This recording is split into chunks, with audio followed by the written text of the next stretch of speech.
Radio J, le grand entretien.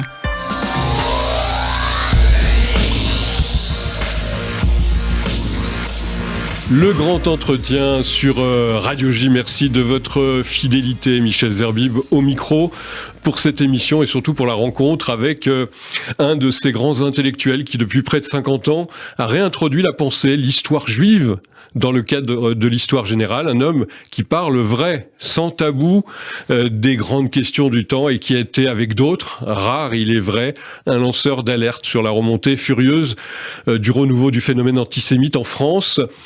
On parlait bien sûr de son livre il y a quelques années qui avait bouleversé 15 ans de solitude.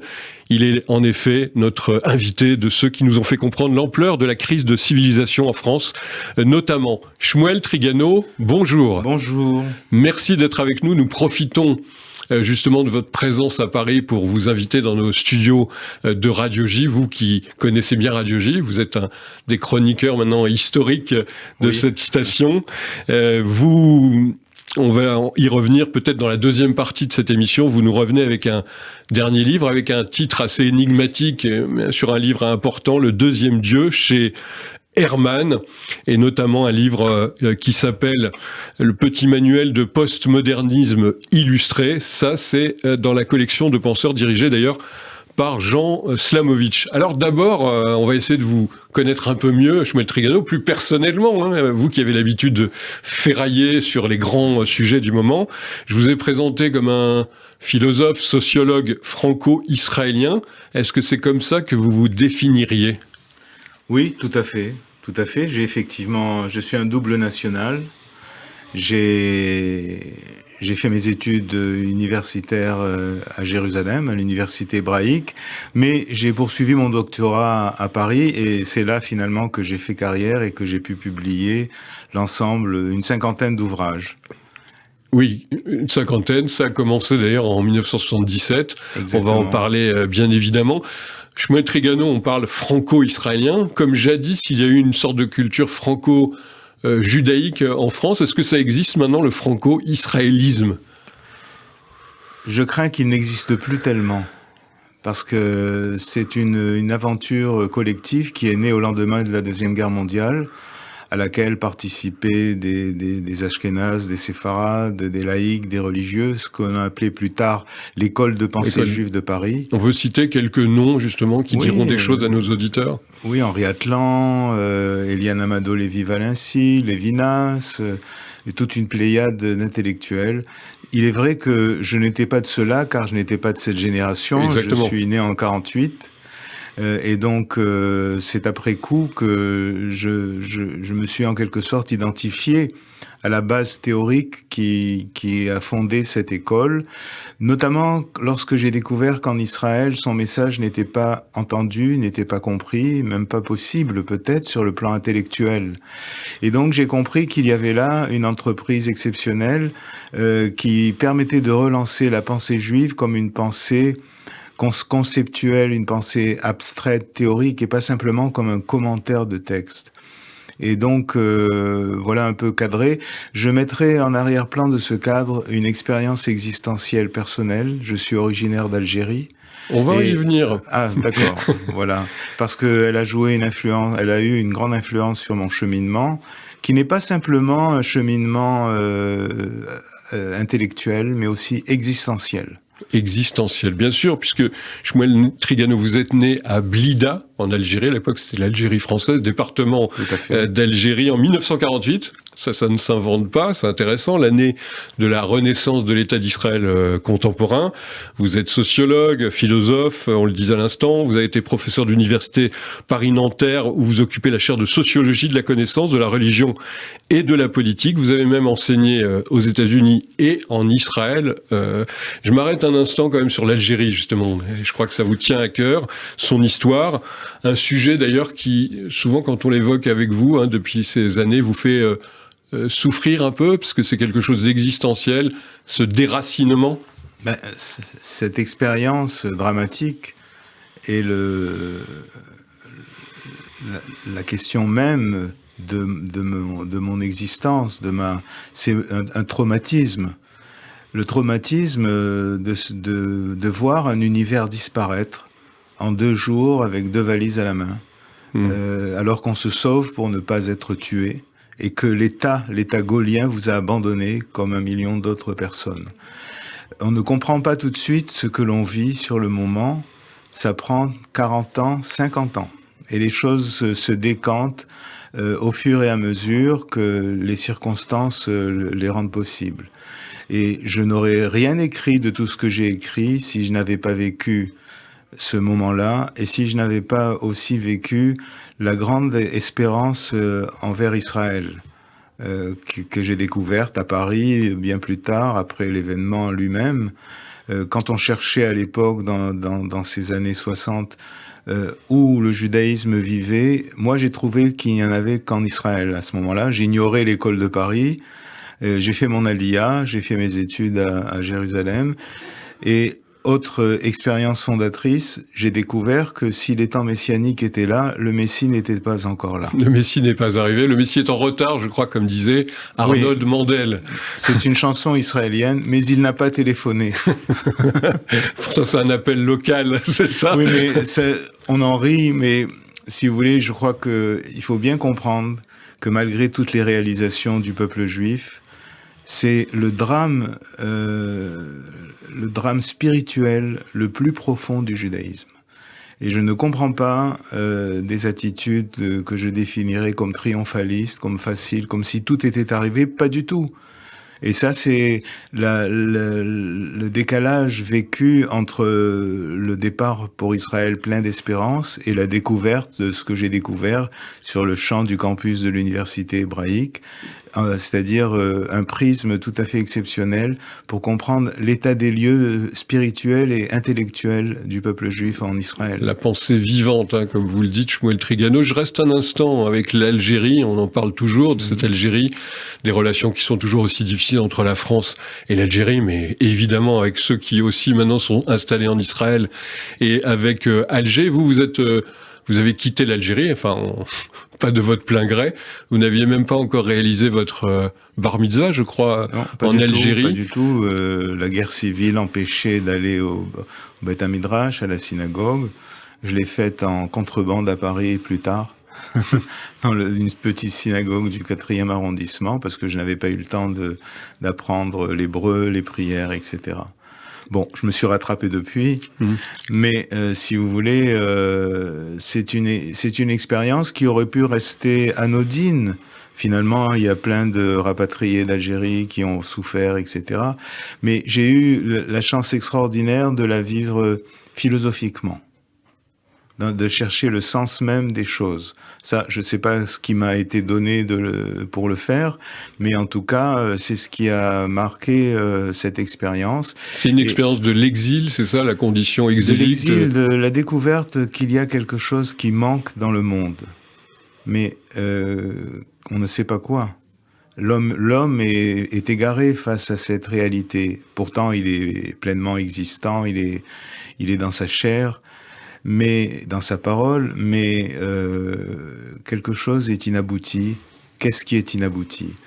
Et là, je dois dire que récemment j'ai réfléchi à cette dimension-là. C'est justement l'état des choses qui précède ce qu'Abraham entend comme appel. Et donc, parce que pour entendre l'appel, il faut savoir qu'il y a une absence une présence qui est absente. Sinon, il n'y a qu'à s'installer dans le monde matériel tel qu'il est. Mais il y a une présence absente et il faut ce creusement interne de l'oreille pour pouvoir entendre résonner cet appel, en fait, qui résonne depuis les débuts des temps. Pourquoi va-t-en? Alors, va-t-en, bien sûr... Alors ça, vous faites référence à un passage de la Bible, hein, de la Genèse, va-t'en, Lech Lecha, oui. Lech Lecha. Ça, on peut dire, c'est le principe fondateur aussi des Juifs. Oui, parce que va-t'en, c'est rends-toi compte que la terre sur laquelle tu existes n'est pas ta vocation ultime. Parce que, rappelez-vous, dans le Jardin d'Éden, l'homme est chassé de l'Éden. Et il est chassé en exil sur la Adama. Nous sommes en exil, spontanément en exil. Et l'exil juif ne fait que réexpérimenter cette dimension-là. Seulement, tous n'ont pas de réponse à cette réalité de l'exil. C'est-à-dire, vous êtes en train de nous dire, d'un point de vue spirituel, naturellement, Shmuel Trigano, l'exil des Juifs ne s'est pas arrêté avec la renaissance de l'État d'Israël moderne. Certainement pas. Pour comprendre, ce qui s'est arrêté, c'est la Gola, et pas la Galoute. La Gola, ça a une vertu, qu'on pourrait dire, politique. Il est clair que la reviviscence d'une souveraineté en Israël met un terme à la Gola.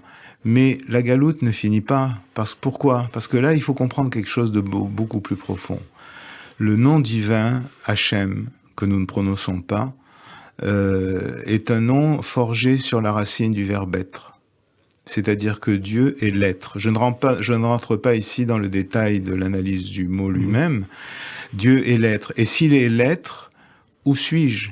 Quelle est ma place ? Puisque l'être englobe tout, c'est la totalité. Et donc, nous imaginons dans la pensée juive, dans toutes ces dimensions, que Dieu s'est retiré pour faire place à l'homme, qui est un second être à ses yeux. Et donc, l'homme doit se faire dans ce retrait divin. Mais ce retrait divin, il faut le comprendre.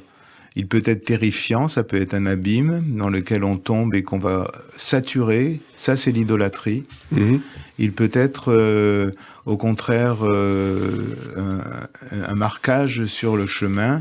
Et ça, c'est le judaïsme. Parce qu'il y a un chemin à accomplir. Et donc ce chemin, voilà, c'est le cheminement abrahamique. Et il y a toute une histoire de la Genèse. Je l'ai abordée dans plusieurs de mes ouvrages et j'écrirai encore là-dessus parce que au fur et à mesure où le temps passe, on trouve de meilleures formulations pour identifier les choses et les idées. Mais je dois dire que je me replace dans cette perspective-là. Et donc, si Dieu se retire pour que l'homme ait sa place, en somme, il y a un vide auquel l'homme est confronté. Ce vide qui est le vide d'une absence, mais on ne le sait pas au départ. On peut être terrifié par ce vide, c'est le propre de la conscience idolâtrique. Okay, on peut le remplir, le saturer justement pour qu'il cesse de vous aspirer. Ou alors on vit avec, on marche avec. Et donc, même si les temps messianiques sont là, vous savez que dans la doctrine du judaïsme, les temps messianiques ne sont pas la fin des temps. Après les temps messianiques viennent la fin des temps. Et le Talmud dit... Et là, nous sommes dans les temps messianiques. Oui. Nous sommes dans les temps messianiques qui est, pour Maïmonide, une réalité politique qui change dans la condition des Juifs. Mais les temps ultimes, le Talmud dit justement, aucun œil ne l'a vu, donc on se tait. Il n'y a rien à en dire. Pourquoi ? Parce que si effectivement la présence divine revient, c'est un bouleversement cosmique de la condition du monde. D'ailleurs, le monde en hébreu, olam, c'est ce qui a disparu. Ce n'est pas ce qu'on tient à pleine main. Vous voyez ?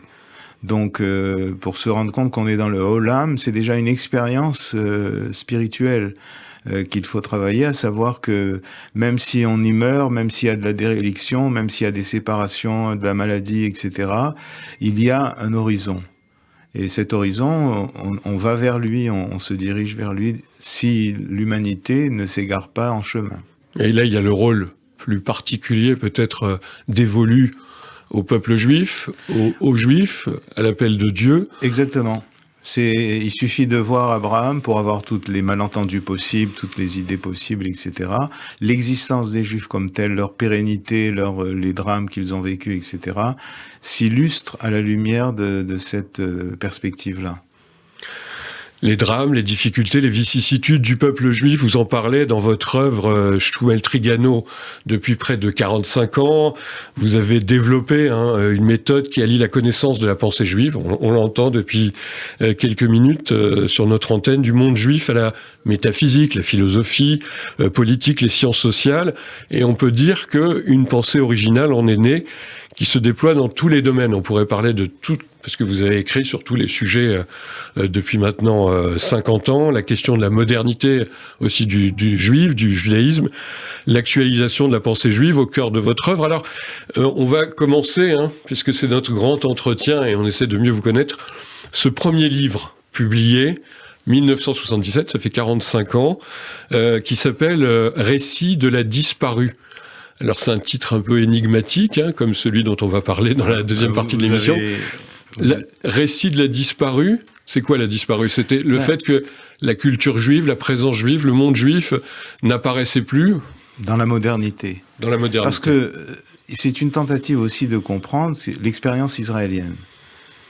Le problème qui se posait à moi, pourquoi Israël, les Juifs, sont à côté de leur pompe, excusez-moi d'employer cette expression, ne sont pas au cœur d'eux-mêmes. Par exemple, si je voulais étudier l'histoire juive à l'université hébraïque, il y avait deux départements. L'histoire du peuple juif, Toldot Am Israël, et histoire tout court. Quand vous dites histoire en France tout court, il est bien évident que c'est la France en premier. Mmh. Et même si aujourd'hui il y a ces illusions d'une histoire mondiale, etc., mais c'est la France comme peuple, comme nation plus tard, etc. D'accord ? Et donc, si vous voulez faire de la philosophie, vous avez à l'époque philosophie G-Cabal, et puis vous aviez philosophie tout court. Et je ne comprenais pas cette partition. Pourquoi les sciences juives, réputées juives, étaient mises à part dans une sorte de ghetto épistémologique, comme si ça relevait de la croyance et pas de la philosophie, du concept, etc. D'accord ? Et donc, j'ai cherché une réponse à ce pourquoi. La première question, ça a été, évidemment, le sionisme dans la nouvelle question juive, mais aussi la demeure oubliée, qui est une analyse de la modernité juive. Comment les juifs, malgré eux, ont produit la modernité, et comment la théologie de Maïmonide, la théologie des attributs divins, a été le cadre dans lequel le processus de modernisation est né, comme une crise terrible du peuple juif, de la synagogue. Il y a eu deux siècles de combats autour de Maïmonide dans tout le monde juif. Oui. La violence de ce combat, des dénonciations au clergé catholique, etc. On reprochait quoi à Maïmonide, Shmuel Trigano ? En fait, d'avoir désubstantialisé les mitzvot pour en faire une réalité pédagogique, une réalité symbolique. Et donc, les commandements n'étaient plus en quelque sorte historiques. Physiques. Voilà, historiques. Ils n'avaient plus de sens intrinsèque, mais un sens en dehors d'eux-mêmes. Et finalement, on pourrait s'en passer si on acquiert le sens. Et cela s'est produit avec le maranisme qui commence en Espagne. Il y avait le clan philosophique maïmonidien qui défendait cette perspective et qui a fini, quand l'Église leur a dit « convertissez-vous ou partez ou mourrez », ça vaut bien... Tolède vaut bien pas une messe, une prière, c'est ça. Une prière, on passe d'un cérémonial hébreu à un cérémonial catholique.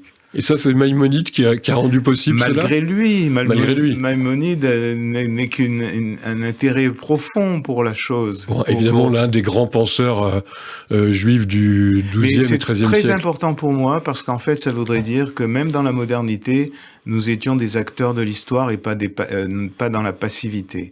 Et donc, si nous étions des acteurs de l'histoire en tant que juifs, nous avons la capacité de changer cette histoire ou de la faire évoluer. Et c'est ça le schéma de la demeure oubliée, genèse religieuse du politique. Que vous publiez en 1984, qui a d'ailleurs été traduit aussi en Italie, puisque beaucoup de vos livres sont traduits en Italie, parfois en hébreu, en Israël, naturellement. Shmuel Trigano est notre invité aujourd'hui du Grand Entretien sur Radio J.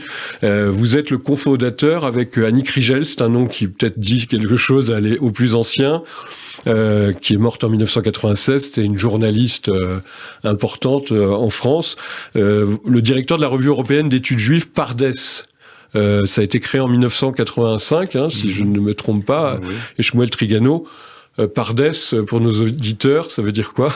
C'est le paradis, le verger mystique, un mot forgé dans les commentaires par l'abréviation de toutes les lectures possibles, du littéral au symbolique, au mystique, etc. Donc en fait, ça rassemble... C'est les niveaux de lecture, les niveaux de compréhension du texte de la Bible. Exactement.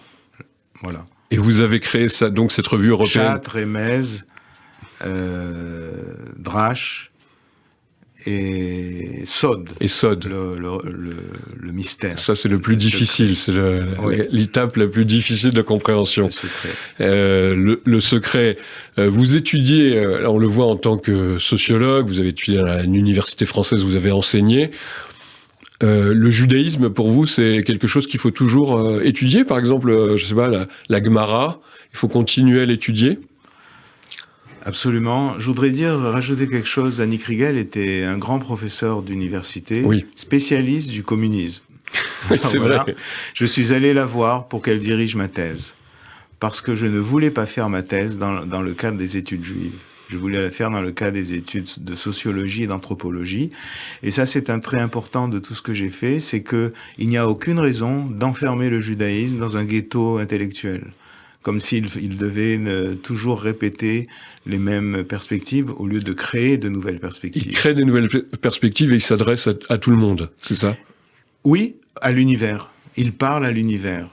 Mais évidemment, il parle d'abord à la communauté d'Israël, la communauté qui se forge dans l'assistance à l'alliance, à la brite du Sinaï. Parce que Edat Bnei Israël, la communauté des enfants d'Israël, c'est un mot communauté formée sur témoignage, pas dans son sens israélien d'aujourd'hui, mais qui fait que nous sommes perpétuellement face à la manifestation du Sinaï. Elle est consubstantielle à notre existence. Alors on peut se situer à sa hauteur ou se dégrader et ne pas se situer à sa hauteur. Rappelez peut-être pour nos auditeurs qu'est-ce que c'est que le Sinaï. Oui, parce la tentation sinaïtique, comme disait votre ami et notre regretté Raphaël Drahi, Zichrono Livracha, de mémoire bénie. Vous êtes des penseurs juifs qui rappelons que finalement les Juifs, ce message apporté, ils sont toujours au pied du mont Sinaï. Oui, c'est très important parce que la condition juive n'est pas seulement atavique, les fils de Jacob, etc. Elle est aussi constitutionnelle et politique.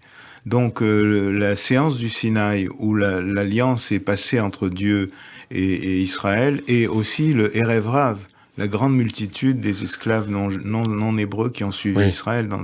C'est un moment fondateur qu'on oublie en règle générale, c'est-à-dire ce qui forge la condition juive, c'est pas seulement une origine, une ethnicité, quel mot horrible, mais c'est aussi une loi, une constitution, une dimension politique. Voilà, c'est pas une race, pour dire les choses un peu crûment. Oui, c'est capital, parce que les gens sont un peu perdus quand il s'agit de définir religion, politique, peuple, nation, etc., etc. Bon, prochainement, Pardes, dans son numéro 67, déjà, voilà, sortira un dossier « Qu'est-ce qu'un État juif ?» Donc, il y aura de quoi réfléchir. Belle question. Qu'est-ce qu'un État juif ? Surtout que vous avez écrit beaucoup de livres. Vous êtes impliqué, engagé, comme on dit sur cette antenne, écrivain aussi, engagé, pas seulement, si j'ose dire, universitaire. Notre grand entretien, c'est avec Shmuel Trigano, vous l'entendez depuis tout à l'heure, justement sur les prémices aussi de sa pensée, les fondations et les soubassements de sa pensée juive. On va marquer une petite pause et on va se retrouver dans quelques instants. Radio J, le grand entretien. Suite de notre grand entretien aujourd'hui avec le philosophe et sociologue Shmuel Trigano, l'homme de la pensée juive qu'il faut reconnaître aussi dans la pensée générale. Vous nous disiez juste avant cette petite pause, Shmuel Trigano qui venait d'Israël. Aujourd'hui, vous êtes ce qu'on appelle un franco-israélien. Il y en a eu beaucoup ces dernières années qui se sont installés dans ce pays. On va y revenir puisque la question même de l'Israël politique contemporain est au cœur aussi de votre réflexion. J'étais en train de tout à l'heure dégrainer un petit peu toutes vos créations universitaires de pensée. Vous avez fondé le Collège des études juives de l'Alliance israélite universelle en 1986 et vous êtes le président fondateur de l'Observatoire du monde juif qui a été créé en 2001, le bulletin de l'Observatoire du monde juif. Et c'est pas un hasard si vous avez créé cet observatoire, cette zone on peut dire d'observation de la France et du monde juif parce que c'était le début d'une vague furieuse de renouveau de l'antisémitisme. Oui, mais sous la chape d'un blackout total. Absolument. Et si vous voulez, face à ce blackout, nous étions témoins de ces actes antisémites, plus de 500 en 1 an et demi, 2 ans, et du silence total. Et donc, nous pensions benoîtement que les députés, les hommes politiques n'étaient pas au courant. Bon. Et alors, nous avons commencé par publier, avec l'aide de Samy Gozlan, le fameux commissaire que vous connaissez. Fondateur du Bureau national de vigilance contre l'antisémitisme. Nous avons publié la liste des agressions qui étaient tenues par la communauté juive, mais gardées secrètes. Parce que le gouvernement, alors c'est ça que nous avons appris plusieurs années plus tard, le gouvernement, et notamment Vaillant, le ministre de l'Intérieur, c'était une stratégie décidée pour ne pas, je cite, ajouter de l'huile sur le feu. Voilà, c'était. Vous avez la dent dure, à juste titre, sur cette politique qui était de dire ne faisons pas de vagues, pas de bruit, n'ajoutons pas de l'huile sur le feu. J'avais même entendu ce ministre, mais qui finalement disait les choses comme l'opinion publique les présentait. J'appelle les uns et les autres à faire preuve de calme, et les uns jetant des cocktails Molotov sur les synagogues des autres. Et ça, c'était impossible à comprendre à l'époque. On est il y a 20 ans. Hein. Oui, exactement. C'était inimaginable que l'État ne réponde pas, parce que comment prétend-on assurer l'ordre public et la paix publique aux dépens des victimes des agressions, des victimes juives des agressions? En quelque sorte, on sacrifiait les juifs pour sauvegarder la paix civile en France. Oui. Nous ne le savions pas immédiatement, mais nous l'avons su quelques années plus tard lorsque le ministre l'a révélé. Et je dois vous dire que, pour moi personnellement, cette période m'a rappelé la fin de l'Algérie, lorsque le pouvoir gaullien nous a abandonnés. Et cet abandon du pouvoir est quelque chose de terrible. J'ai eu aussi des échos d'amis plus âgés qui ont vécu la Shoah en disant ils ont eu ce sentiment d'abandon. Et je crois que ce sentiment d'abandon a beaucoup joué dans une vague d'Aliyah ultérieure. C'est-à-dire qu'on a senti que nous étions nus et que, en fait, la vérité affichée était une vérité inexacte. Inexacte dans la mesure où on pensait sauvegarder la paix civile en célébrant le pacifisme de l'islam. Or, il ne s'agissait pas de l'islam, d'abord il s'agissait des contrevenants à l'ordre public. Et donc cette définition était un problème. Rappelez-vous aussi cette parole inconsidérée, je pense que ça lui a échappé, d'Hubert Védrine, qu'il comprenait pourquoi les jeunes des banlieues agissaient ainsi à la lumière de ce que Israël faisait aux Palestiniens. Alors ça, c'était évidemment ce qu'on pouvait entendre.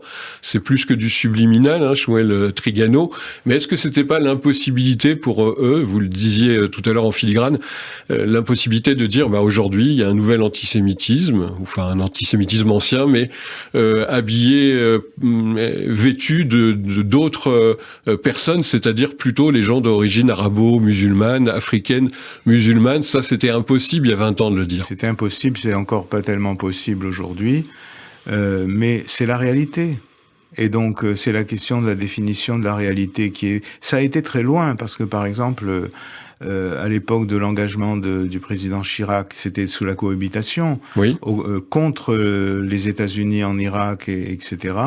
Il ne fallait surtout pas que les Juifs américains, c'était sa crainte, accusent la France d'antisémitisme, parce qu'elle aurait touché un flanc faible, en quelque sorte. Et donc, la communauté juive, en quelque sorte, a été sollicitée pour dire aux Juifs américains que tout allait bien, et que tout était sous contrôle. Et c'est comme ça qu'a commencé une dérive, parce que cette dérive ne concernait pas seulement les Juifs, mais également tous les citoyens français, comme on le voit aujourd'hui. Oui, mais là, on va vous poser la question aux sociologues. Vous avez eu parfois des controverses. Certains vont vous dire, mais c'est pas vraiment un antisémitisme arabo-musulman, c'est plutôt un antisémitisme venu des classes populaires. On ne met pas en avant cet aspect ethnico-religieux. Vous dites qu'au contraire, il fallait le mettre en avant. Il faut être sérieux, sociologiquement. L'idéologie joue un rôle déterminant, la conscience des gens, les héritages, etc., sont une réalité. Et donc, c'est pas par ce tour de passe-passe linguistique qu'on peut s'en sortir. Et je soutiens l'idée que si, dès le départ, l'État était intervenu fortement, il n'y aurait pas eu cette dérive que nous avons connue depuis, avec une multitude d'attentats, de terreurs, etc. Et donc là, il y a eu une défaillance du pouvoir politique sur ce plan-là. Par la suite, cette défaillance a trouvé à s'illustrer de façon différente. Défaillance assumée par tous les côtés politiques, par la tous gauche les côtés comme la droite. politiques, en premier lieu la gauche. C'est durant cette période que ça a été fait. Et donc, il y a là un problème politique français réel, et le fait de le circonscrire aux Juifs ou à une inimitié spécifique de l'islam envers les Juifs est trop facile pour s'en débarrasser. Et donc, le problème... Alors, le problème est complexe. Il ne s'agit pas simplement d'une hostilité de l'islam envers les Juifs. Elle existe, elle est présente, hein, elle est tout à fait présente, comme dans l'autre religion, le christianisme, qui découle les deux du judaïsme, et elles sont dans de grandes religions universelles. Oui, qui sont dans un rapport de concurrence avec l'identité juive, c'est surtout quand elle est israélienne, et non pas victimaire seulement. Et donc, il y a une explication à cette dérive, mais il y a d'autres perspectives. C'est que, et ça c'est le point de vue sociologique, la situation avait changé depuis 1950 en France. C'est-à-dire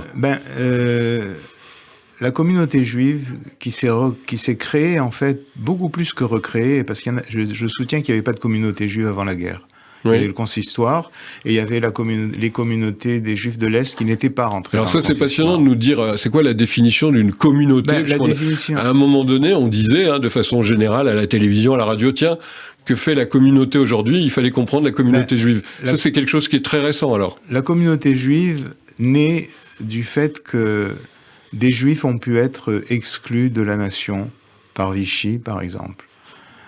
Et donc, il était impossible, si l'on voulait revenir en France et recommencer une vie, de ne pas tirer la leçon de cette expérience, à savoir que le destin des Juifs est aussi collectif, qu'on le veuille ou pas, et qu'il faut l'assumer, il faut que les Juifs l'assument, ça c'est peut-être la dimension du sionisme, pour pouvoir survivre et ne pas être... Il vaut mieux qu'ils s'en occupent. On ne peut pas se détacher de cette appartenance à la fois historique et celle d'avenir du peuple juif. C'est ça que vous dites ? Elle est intrinsèque à lui, mais elle découle aussi du regard des autres.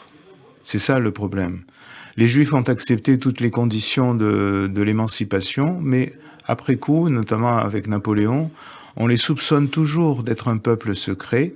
Napoléon les oblige à adhérer au consistoire, qui était en fait une super préfecture des Juifs, avant la séparation des églises et de l'État. Les Juifs ont répondu à toutes les questions, ils ont renoncé à la halakha, ils ont renoncé à toutes sortes de choses pour devenir des citoyens. Mais après coup, et c'était le mystère de 1840, apparaît l'antisémitisme. On ne leur en veut pas parce qu'ils ont tué Jésus ou qu'ils ont trahi Mohammed ou quoi, mais on leur en veut parce qu'on les soupçonne d'être un peuple en secret. 1840 ? 1840, c'est l'époque des révolutions sociales, du nationalisme en Europe. Les États-nations commencent à se constituer après une citoyenneté qui avait été reçue comme universelle et sans détermination. Et vous dites là, les Juifs, ou la communauté, ou les communautés juives, les kéhilotes, comme on dit, ne peuvent pas être considérés comme appartenant à ce substrat national. Ils sont nécessairement étrangers. Par contre, c'est là que naît le sionisme. Oui, à la même époque. Puisque nous n'avons pas de cadre dans lequel exister collectivement, créons-le. C'est l'État d'Israël. Et donc, il faut bien comprendre ce nœud de circonstances. Donc, ce qui se passe après-guerre, donc en France, se reconstitue une sorte de communauté, d'accord, qui n'est pas communautariste. Elle est inscrite dans la République. Ça s'appelait le judaïsme dans la cité, si vous vous souvenez bien. d'Adam Loos, le directeur du Fonds social. C'était sa thématique et la thématique du journal L'Arche. Et donc, cette dimension-là était tout à fait créative. Et je crois qu'elle doit beaucoup aussi aux Juifs d'Algérie. Parce que les Juifs d'Algérie se sont sentis très français malgré les trahisons de la France, toujours. Mais ils n'ont pas perdu... Oui, parce qu'ils ont connu la trahison sous Vichy, et la trahison, évidemment, avec la fin de la guerre d'Algérie. Exactement. Une double trahison contemporaine. Pas seulement, parce qu'à la fin de la guerre d'Algérie, certains tribunaux ont remis en question l'appartenance à la nationalité française des Juifs d'Algérie. Donc il y a une histoire de ce type-là. Mais ils avaient gardé dans un pays nécessairement multiculturel, l'Algérie, avec toutes sortes de communautés, un lien à la communauté juive. Et donc ce lien est venu renforcer démographiquement le lien de la communauté juive française, puisque les Juifs d'Algérie rejoignaient la métropole et n'étaient plus des Juifs algériens. Vous dites, Shmuel Trigano, aujourd'hui, finalement, sans cette communauté juive d'Algérie, on ne dit pas algérienne, hein, ça n'a jamais été le cas. L'Algérie est une invention de la France. On ne peut pas dire des Juifs algériens, ça n'existe pas. Il y a des Juifs tunisiens et des Juifs marocains, mais Juifs algériens, ça n'a jamais existé. Je ne crois pas, parce que le décret Crémieux et le processus d'émancipation qui commence avant pour les Juifs, les ont sortis justement de ce cadre-là.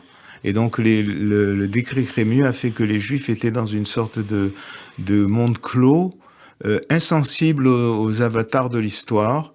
Par exemple, bien qu'ils aient été chassés par Vichy,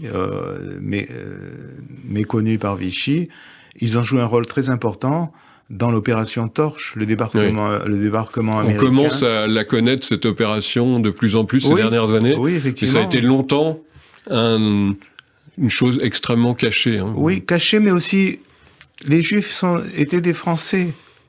Oui, donc pas on besoin les comptabilisait pas en tant que Juifs. Mais justement, il faut bien comprendre cet état d'esprit qui est assez méconnu en France. Et donc, en fait, cette possibilité d'être à la fois dans l'universel, proche de la République, et en même temps dans l'appartenance collective, c'est eux qui la portent en France à ce niveau-là, et ils donnent une démographie, 130 000 Juifs arrivent en France. Et c'est là que les problèmes vont commencer, justement, parce qu'en fait, c'est toujours le fameux problème. La communauté juive est-elle communautariste ? Est-elle fidèle à la République ? Est-elle séparatiste, comme on dit aujourd'hui ? Exactement. Alors, avec la venue d'une population immigrée considérable, ça marche plus. Ouais. Ça marche plus parce que elle est en droit de demander le même statut que les Juifs. Sauf que les Juifs ont renoncé aux droits juifs, mais les musulmans ne l'ont pas. Ils n'étaient pas présents au moment de Napoléon Ier. Vous voyez ? Et donc, si vous voulez, ils ont encore un travail à faire pour entrer dans la nation. Les Juifs l'ont fait. Mais du coup, ils se sont retrouvés comme étant questionnables sur le plan de leur allégeance, de leur fidélité à la République, etc., du communautarisme. Et ça, c'était le signe, je le crois, que la communauté juive devenait impossible dans le cadre français, sociologiquement parlant, même du point de vue de ses propres intérêts. C'est ça qui est paradoxal. Shmuel Trigano, vous êtes avec nous dans cette émission sur Radio J, bien sûr, depuis des décennies maintenant et des années. Et ces 20 dernières années, on a beaucoup parlé de ce phénomène du renouveau de l'antisémitisme violent. On a l'impression que ça fait quelqu'un... Aujourd'hui, on accepte l'idée que ça fait 20 ans, mais en vérité, vous écriviez déjà en 1982, après l'attentat de la rue Copernic, un livre qui s'appelait La République, qui s'appelle d'ailleurs, et les Juifs après Copernic. Et vous aviez déjà la dent dure sur cette République française, dans son rapport avec les Juifs ou la communauté juive. Écoutez, c'est un livre que je n'avais pas prévu d'écrire. Mais il s'était passé lors de Copernic, lors de la gigantesque manifestation tout à fait positive, un trait qui m'a intrigué. Les associations, les institutions générales, etc., ne voulaient pas défiler avec la communauté juive. Et donc la communauté juive a défilé seule, à côté de toutes sortes d'associations généralistes, etc. Et cet isolement m'a semblé un problème. D'où venait-il ? Est-ce que donc le juif citoyen pouvait se dédoubler de telle sorte qu'on accompagne le citoyen mais pas le juif ? Quel était le statut ? Et donc je me suis plongé tout court dans la littérature de l'émancipation des Juifs de la Révolution française. Et là j'ai découvert un terreau idéologique extraordinaire, considérable et stupéfiant, où en fait il est clair que le juif est reconnu comme homme, mais pas comme juif, comme individu, mais pas comme peuple, ou communauté, etc. Et que c'est la condition de l'émancipation. Chez Napoléon Ier, c'est plus tordu. parce que ça se retourne contre eux également. Mais ça pose aussi le schéma de la confessionnalisation du judaïsme à travers le Sanhédrin de 1804 et 1807.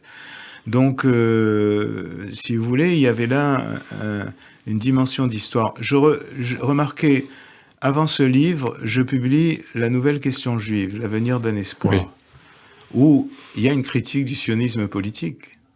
Justement, pourquoi le sionisme politique a-t-il opté pour, je dirais, pour aller vite, à une déjudaïsation de la culture et de l'identité? Là, vous parlez d'Israël, l'État contemporain d'Israël. À travers l'idée de normalité. Il faut normaliser les Juifs qui deviennent comme les autres. Pourquoi ?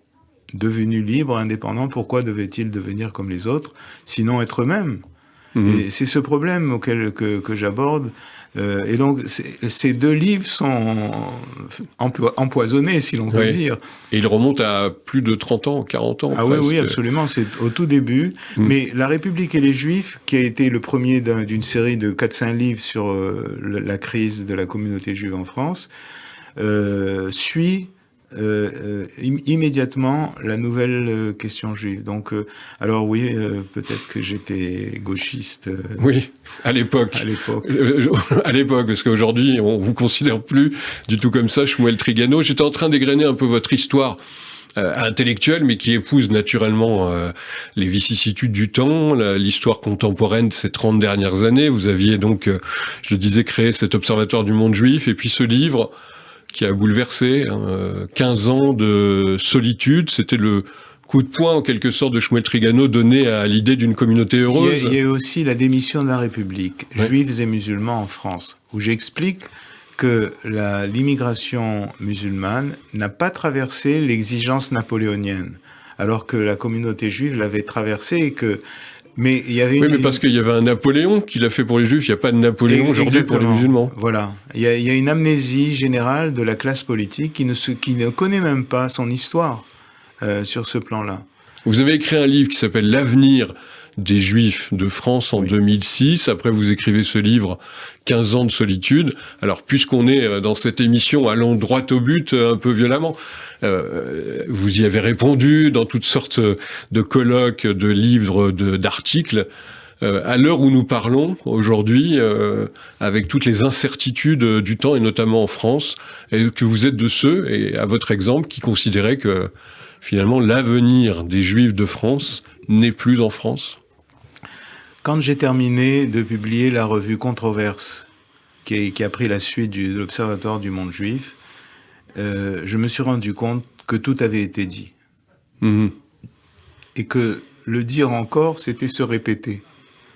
J'ai donc sabordé la revue. Parce qu'en fait, tout était dit. Si on ne l'entend pas, c'est qu'on ne peut pas, qu'on ne veut pas l'entendre. Et il faut en tirer les conclusions. Donc, les pièces de l'accusation sont là. Il y a 5 livres qui analysent. Et en fait, je peux tenter de voir les choses comme une tentative désespérée de réaffirmer la citoyenneté des Juifs, bien que il y ait une communauté juive. C'est une tentative désespérée de ce type-là. Désespérée, et je dirais que à la fin, dans l'avenir des Juifs de France, il y a 3 possibilités que je présente. Ou bien on estime que le peuple juif est important et qu'on doit ne pas cesser de s'en occuper. À ce moment-là, la place est en Israël. Oui. Ou bien on renonce à toute activité juive, on se fait oublier, on n'apparaît plus sur la scène. Et on peut rester en France. Et on peut rester en France, dans l'oubli. Et puis la troisième ? Et la troisième, on invente une nouvelle modalité d'identité juive. C'est-à-dire que là, ce serait une dimension positive, constructive. Mais le problème, c'est qu'il faut que pour qu'elle soit viable, elle repose sur un cadre français sociologique possible. Ce cadre n'existe plus. Je pense que la République est ébranlée, le devenir de l'immigration n'est pas clair. Les forces vives sont ailleurs, en dehors de ce champ-là. Voilà, donc vous êtes, on peut le dire quand même, vous êtes pessimiste sur cet avenir des Juifs de France en tant que Juif. Je suis absolument pessimiste. Très nettement. Vous avez créé en 2013 l'Université populaire du judaïsme, qui s'était associé au campus numérique Acadème. Et en 2015, c'est l'ALIA. Vous allez créer l'association Dialogia. On va finir d'ailleurs notre entretien sur ça, qui est pour objectif de créer un pont intellectuel, dites-vous, entre les Olim, les immigrants venus de France, et la société, la culture israélienne. Et vous n'êtes pas toujours tendre avec cette société israélienne, mais quand même, ça fait partie de... Vous apporteriez en quelque sorte une quatrième solution aussi pour les Juifs de France qui pourraient être liés à ça. Quand vous dites vous n'êtes pas tendre, c'est par amour. Comme pour la France, on aime bien, on châtie bien. Comme par ailleurs la France, envers laquelle je suis extrêmement reconnaissant d'avoir publié 30 livres. La chose n'aurait été jamais possible en Israël parce qu'il y a une fermeture aussi intellectuelle sur le plan institutionnel, universitaire, etc. Et puis ça coûte cher de publier un livre en Israël. Donc il faut que les choses soient très claires. Je ne tire aucune conclusion négative. La situation a évolué. Un autre cadre se présente. Ou bien on s'y adapte, ou bien on va y disparaître, ou on va aller en entrechoc avec lui. Donc, voilà. Et comme disait notre ami qu'on a cité déjà une fois, Raphaël Drahi, et vous choisissez plutôt la vie de façon plus générale, l'espérance, une forme de joie aussi entre Israël et la France, puisque vous écrivez toujours, d'ailleurs en langue française, ça c'est important. C'est très important, et je mesure notamment la distance entre le français comme langue, ce qu'il permet intellectuellement, et l'hébreu comme langue également. Et il n'y a pas que l'hébreu, il y a aussi l'israélien, qui est une nouvelle modalité de l'hébreu. Mais tout mon travail a été au carrefour, justement, de ces deux langues, avec ce que permet le français au niveau du latin et du grec que j'ai étudié dans ma jeunesse. Mais, si vous voulez, c'était là... Donc, il n'y a aucun ressentiment. Aucun ressentiment, c'est très important de le dire. Shmuel Trigano, merci infiniment d'avoir été notre invité dans ce grand entretien sur Radio J. Il est évident qu'on va continuer à parler de votre travail, de votre œuvre, notamment ce livre dont on a commencé à parler sur Radio J, Le Deuxième Dieu, l'esthétique du monothéisme aux éditions Hermann, et on aura l'occasion de vous retrouver pour parler de ce livre plus précisément. Merci infiniment d'avoir été avec nous. Merci.